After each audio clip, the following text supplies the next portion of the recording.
Hi guys, welcome back to my channel and welcome to another Sunday recipe video. Today I am going to be sharing some low carb meals with you all. The last one, as you will see, is a potato recipe, but it's a sweet potato recipe. So sweet potatoes have lower carbs than white potatoes, and I wanted to share this recipe with you because even if you're trying to be good, sometimes you need a little cheat day, and this is a cheat day while still being quite good at the same time. I really hope you enjoy these recipes. I would love for you to press that subscribe button so you don't miss next week's video, because hopefully this is the channel for you to get loads and loads of meal inspiration. With all that said, I'm just going to jump straight on into these meals, so let's get cooking. So what I've got for this Thai green curry is a half side of salmon here. I always buy a half side or a full side because it actually works out so much cheaper and you can get a lot more fillets out of it than you could if you bought them individually. And then I have got some peas, 2 courgettes, which I'm going to ribbon, and I've got a lime, some extra coconut milk, which is just a half a tin of coconut milk. And then what I have also got here is this Thai green curry kit. So it comes with literally everything you need. This back pouch is a coconut milk, which is why I've only got like an extra little tin. Because this is going to be kind of like a soup curry, I always feel like it's nice to add a little bit more coconut milk. I'm also going to add probably about 200 mils of some boiling water as well. In this front pouch you have got some chilies and some other dried herbs, and then here you have got your Thai green curry paste too. So that's literally everything you need. I forgot to also show you that I'm going to be using some cherry tomatoes in here too. This meal is probably going to only take about 15 minutes to make. What I'm going to do to begin with is just starting off by pan frying my side of salmon. So I'm going to pan fry it skin down, and I'm going to put it on a medium heat and just let that cook through while everything else cooks in another pan. What I'm going to do is add my curry paste, my chilies and my coconut milk to a pan along with the extra coconut milk that I have got here. I'm then going to add in my peas, and then like I said with my courgettes I'm going to make them into ribbons. So what I'm going to do is I'm going to get my grater and I'm just going to run my grater along the courgettes. And then as you can see, they come out like ribbons, which is going to replace your carbs. This is going to kind of be like your pasta in your soup Thai green curry. And then when I add in my courgette ribbons, I will also add in my tomatoes too. And then all that's left to do is dish up. So I will dish up my Thai green soup into a bowl, and then I will lay 1 salmon fillet over the top, and I will also serve it with some coriander sprinkled on the top and a wedge of lime on the side. This really is a very, very quick meal, and like I said, you are replacing your carbs with courgette instead. For this meal, what I have got here is I've got 3 large chicken breasts that I've just cut up into little chunks. I've got some tomato passata, and this one is with garlic and herbs as well. It's really, really nice when it does add a lot more flavour getting this instead of the normal one. But if you do want to get the normal one, then I would just add a little bit more garlic and a little bit more herbs to your meal. I've got some oregano, some garlic granules. You can use this or you can use fresh garlic.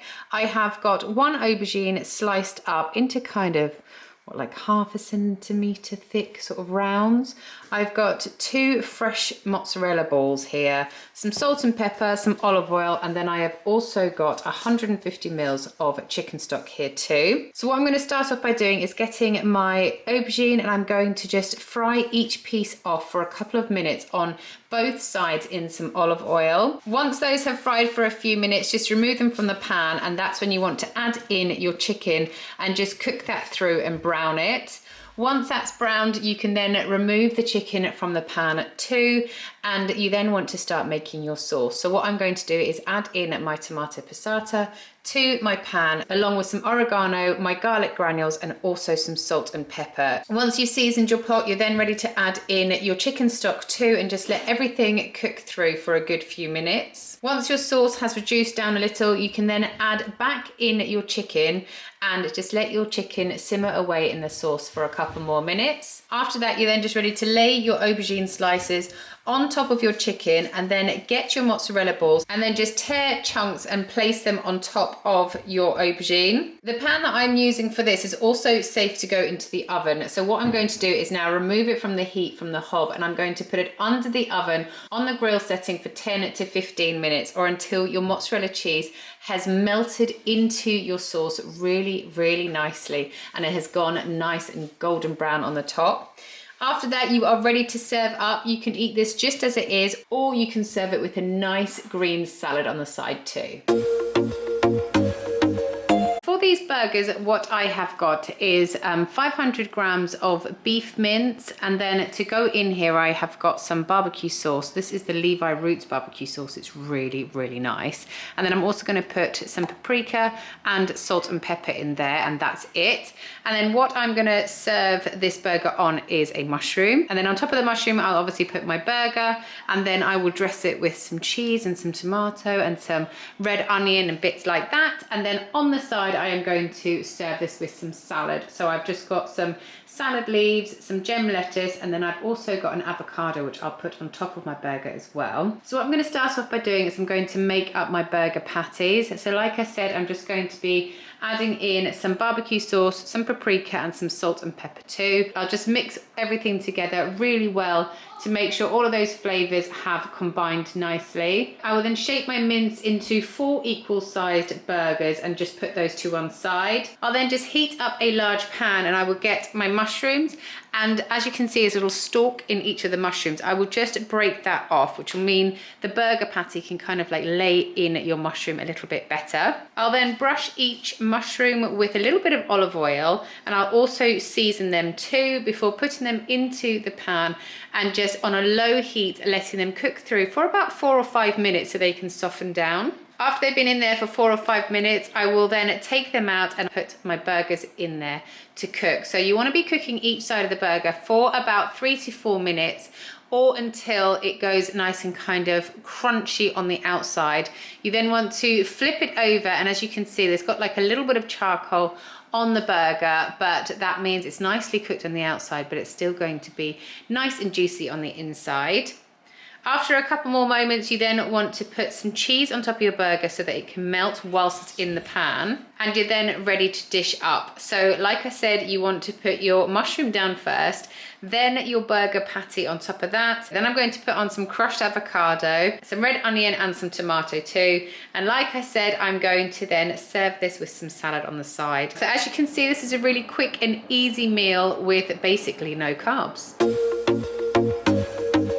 For this meal, you're probably thinking potatoes and chickpeas are high in carbs, and how can this be included in this video? So sweet potato is the lowest carb potato that you can have. So that's what we are using today. And then even though chickpeas are carbs as well, they are so high in protein and fiber. So I wanted to include those in here as well. So like I said, I've got sweet potatoes. I'm only showing you one, but I'll obviously do like 1 sweet potato per person, maybe half for each of the kids.